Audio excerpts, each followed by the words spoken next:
Mag-ina, magkaribal sa iisang lalaki? Nakakagulat pero ito ang nangyari kila Jessica at Lorena. Pero sino nga ba ang tama at sino nga ba ang mali? Pag-usapan natin yan dito sa Tadhana.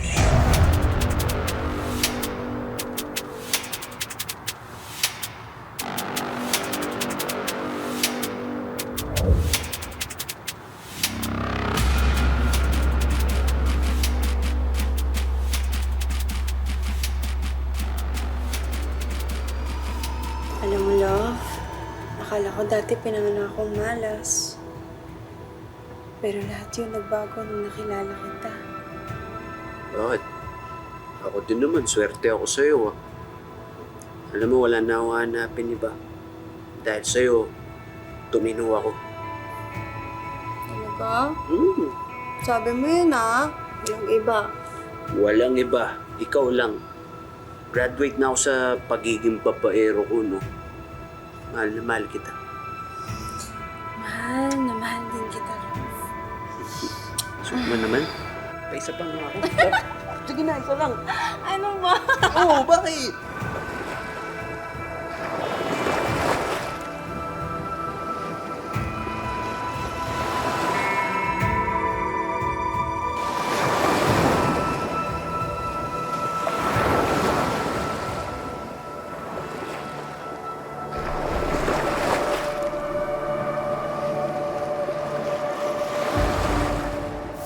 Sir, ito pong mga solar light natin. Kami na po bahala dito mag-install.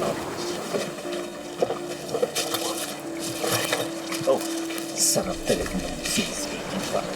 Bukod sa nakaka-travel ka na, kumikita ka pa. Ang ganda dito, pare. Ganda. Chicks. Sir? Thank you for accepting this deal. Promise ko po sa inyo, mga 2 to 3 days mapapadala na po namin lahat ng ilaw na orders niyo. Good. Parang naman mapalitan yung mga ilaw ko rito. Substandard kasi yung nilagay ng dati kong supplier eh. We won't let you down, sir. Sir, paano ba yan? Mauna na po kami kasi babiyahe pa kami ng Manila. Bah, why not stay here for the weekend ba? Para naman ma-experience nyo kung gaano kasaya dito sa Isla Ligaya. Oo nga naman, pare. Nandito na tayo eh. Ano? Para naman malaman niya kung bakit sikat na sikat tong isla ko ba? Lahat ng taong pumapasok dito, literal na lumiligaya. No.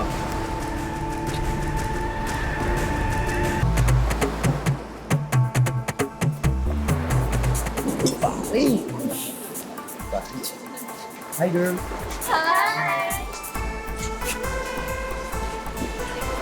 Nung taong pa ng kwento sa hindi to basta-bastang isla. Paraiso to, pare. Tare, alam mo sa sarili mo, nagbagong buhay na ako. After closing that 5 million peso deal, pare man, deserve natin magpaligaya dito. Ay, no. Man. Chicks, Hi, how's your night?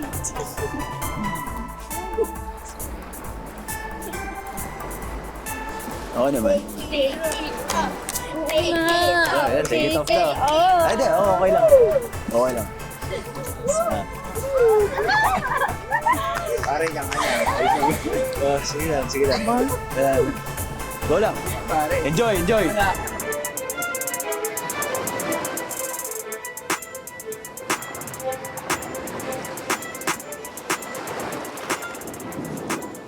Marcy! Ang sarap ng isaw at mukha ikaw ang type.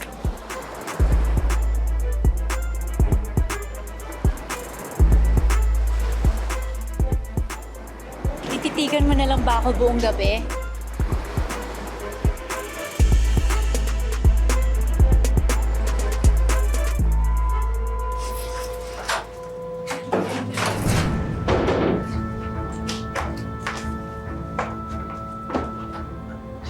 Teka lang, Lorena, may asawa ko.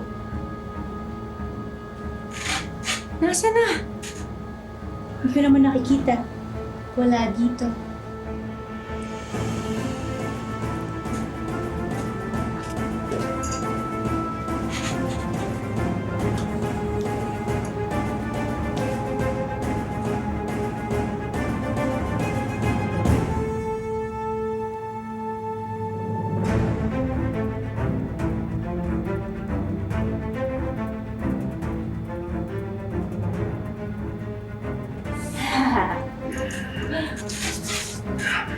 Hazel? Handa ka na bang matuto?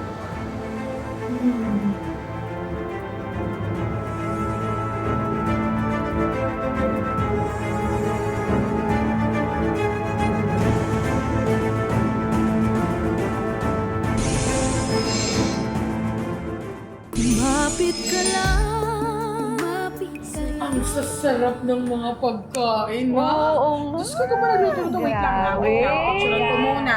Ayun, no? Ikaw nagluto lang, ha? Grabe. Oo, syempre ako. Diba? Diyos ko. Ay, naku. Iba ka na talaga, Jessica, ha?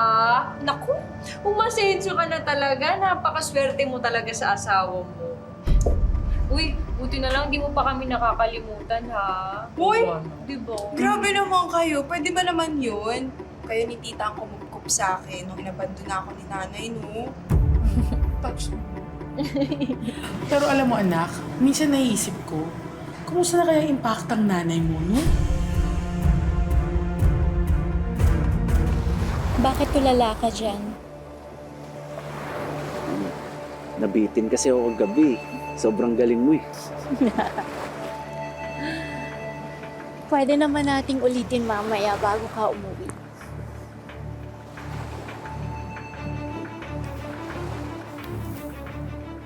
Uy, tara na ba may makita sa atin?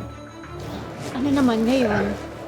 Dito sa Isla Ligaya, walang pakialamanan. Kahit anong gusto mong gawin, pwede.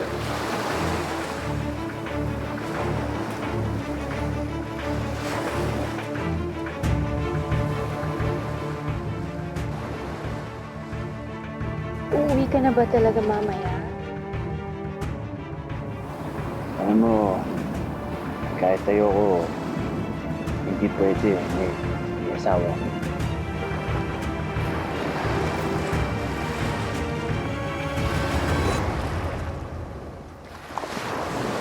Magkikita pa ba tayo?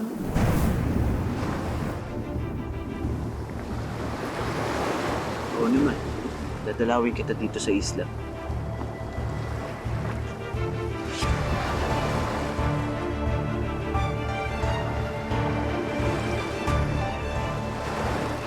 Pero grabe talaga yung nanay mo, no, Jessica?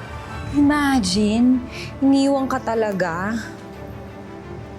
Alam nyo, bata pa lang ako, malaki na talaga yung galit sa akin ni nanay.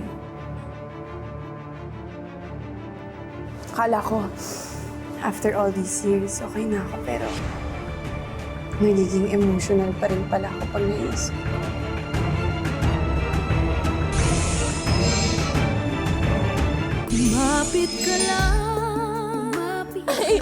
Nay, please po, huwag niyo po akong iwan, Nay! Nay, please! Nag-iwan ako! Ano ba? Ayan, Nay! Ilang beses ko bang sasabihin sa'yo na huwag mo akong tatawag, Nanay?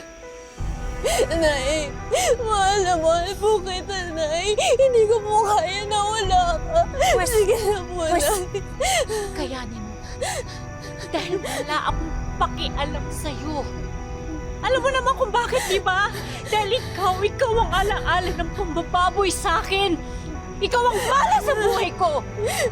Kaya pupunta na ako sa Taiwan, iiwan na kita. Nay! Huwag niyo po ako!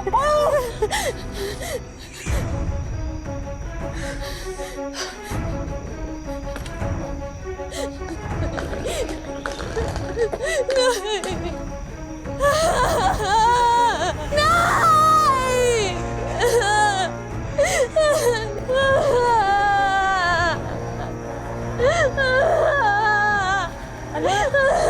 Hello, Diyos ko, anak. Ano nangyayari? Nanay po. Oh. Babalik yun, anak, babalik. Tumahal.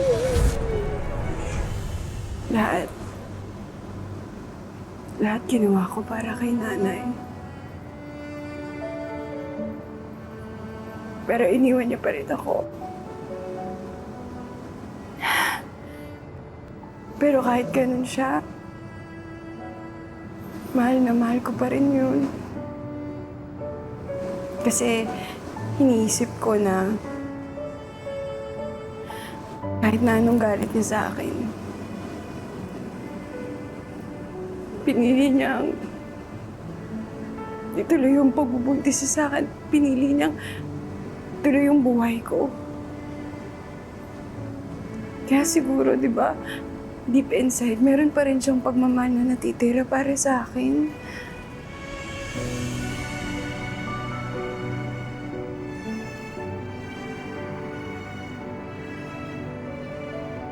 Ay, nako. Mahal sila nakakaloka. Ano yan? Kailan boxers yan? Hey, David, binigay niya sa akin to, souvenir daw. Diyos ko, Marcy. Isang weekend pala kayong nagsasalo. Bakit parang sinasamba mo na agad? Marcy, ganun talaga. Siya ang lalaking matagal ko nang hinahanap. Gwapo, mabango, masarap, at may pera. Siya na yung swerteng matagal ko nang hinihintay. Pero, may jusawa.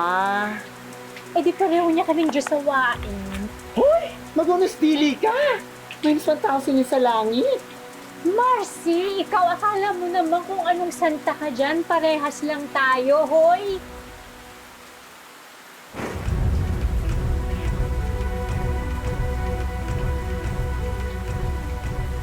Diyan ka lang, ah. Hi, sir! Para sa'yo, sir.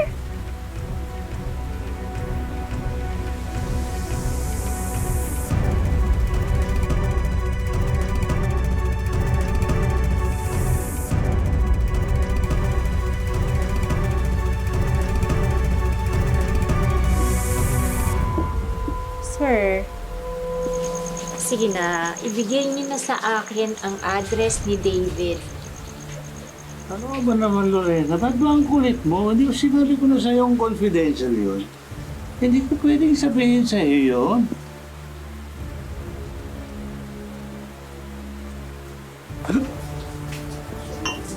Sige na, sir.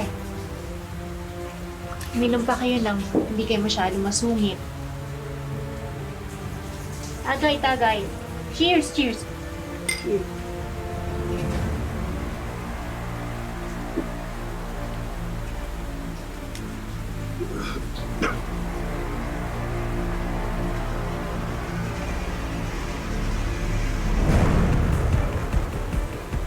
Sir?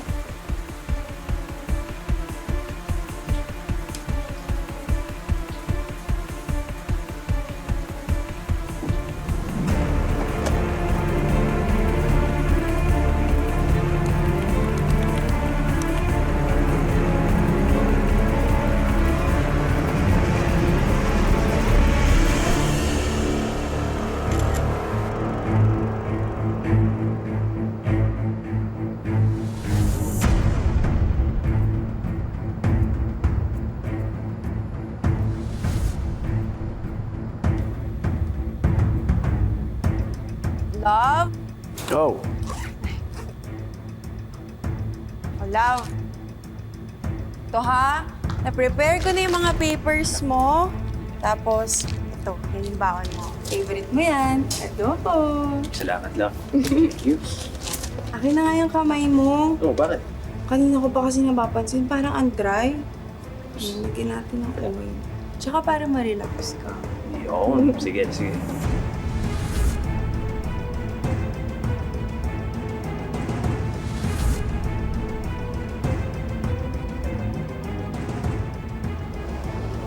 Oh, huwag ka maliliit ng uwi mamaya ha.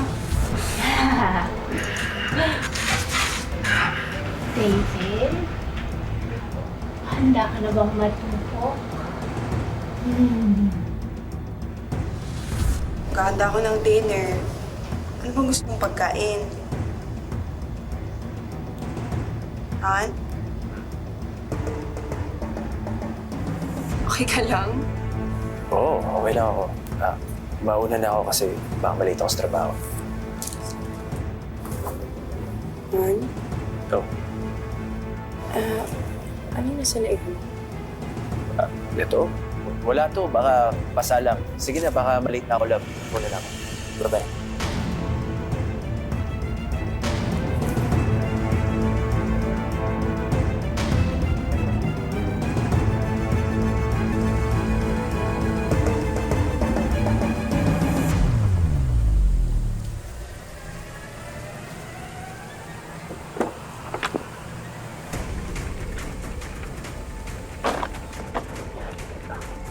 Anong ginagawa mo dito?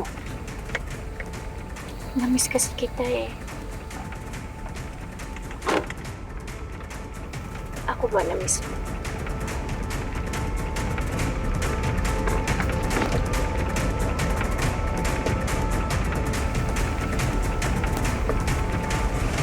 Kung isang beses kang nagkamali, dapat mo nang pagsisihan. Pero kung inuulit-ulit mo pa, aba, iba na yan. May problema ka na talaga.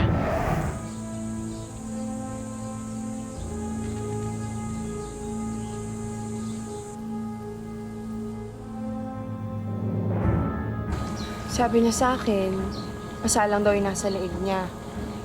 Pero hindi ko alam. Parang ang hirap paniwalaan eh. Nako, Jessica ha, tayo mga babae, likas na malakas sa mga kutob natin. Lalo na sa mga lalaki na manloloko at mga kabit nila. Nay talaga oh. Baka naman pasanga lang yun. Huwag mo naman pag-awahin yung mag-asawa oh.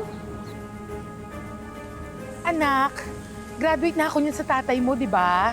Diyos ko, at ang unang-unang leso na natutunan ko, pag may anay na ang bahay mo, dapat unahan mo na. Ipa-pest control mo na agad. Agahan mo na.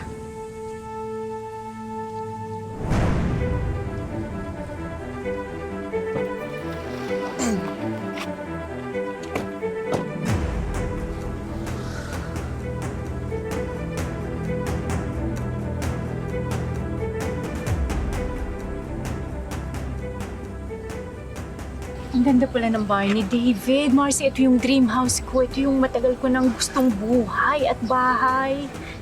Marcy, ibang level na to. Kinakaroon mo talaga si David. Matakot ka naman sa karma. Marcy, buong buhay ko puro kamalasan ang inabot ko. Na-rape ako. Nagtrabaho ako sa Taiwan. Sinaktan lang ako ng amo ko. Kaya ito na yung matagal kong hinahanap na swerte. Hindi ko na to pakakawalan, Marcy. Marcy, may asawa si David. Hindi siya magiging sayo. Kaya nga nandito tayo eh. Gusto kong makita yung kalaban ko. Ang babaeng papalitan ko.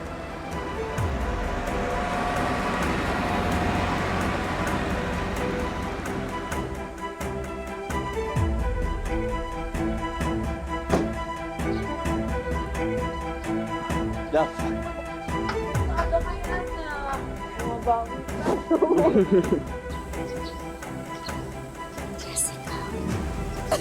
Beses ko bang sasabihin sa'yo na huwag mo akong tatawagin nanay? Nay! Ay, grabe love. Sorry Huwag ka na magtampo sa akin.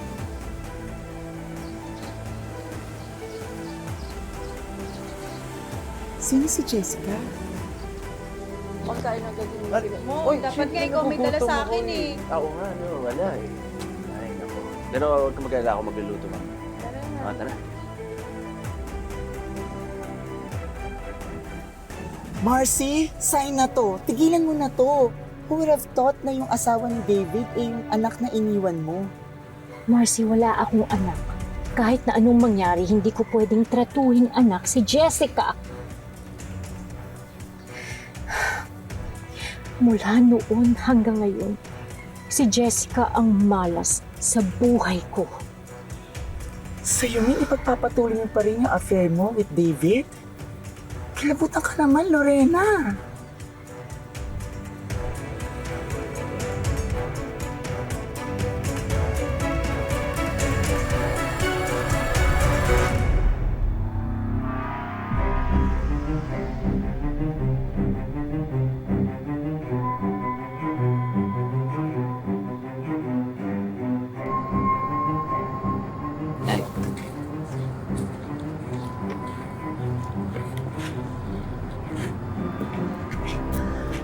Nakakahalata na ba ang asawa mo?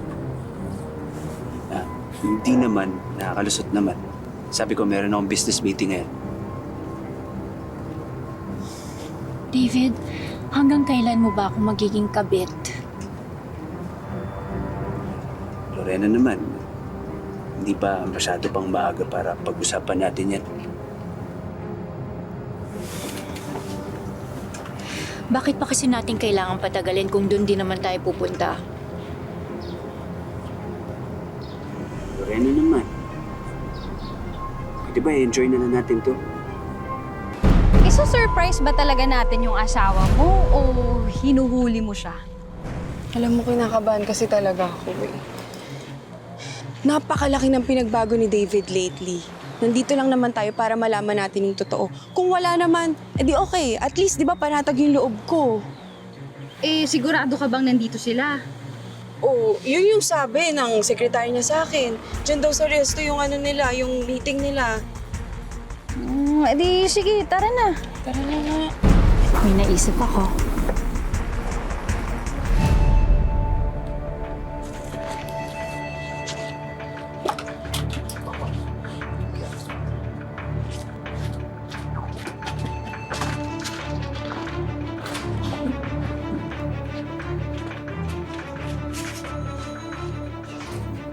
Anong gagawin natin dito?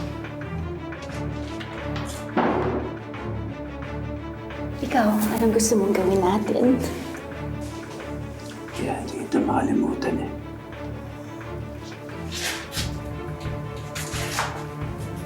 Sabi ko naman sa'yo, kalimutan mo na yung asawa mo.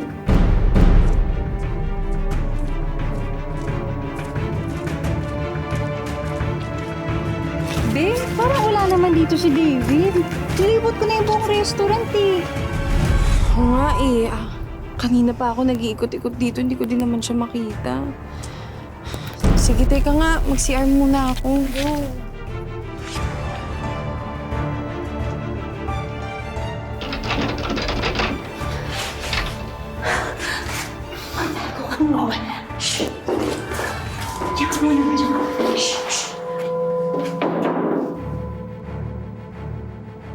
Miss, excuse me. Miss, nakalaki yata yung pintuan. Baka pwede makibukas muna ako. Oh, sorry. Sige. Ayan. Sige po, check out. Sige, thank you.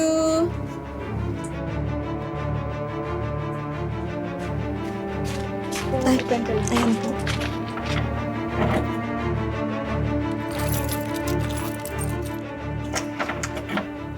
Thank you. Salamat po. Salamat, ate.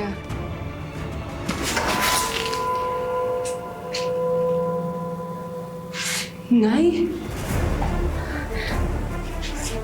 Anak? Jessica?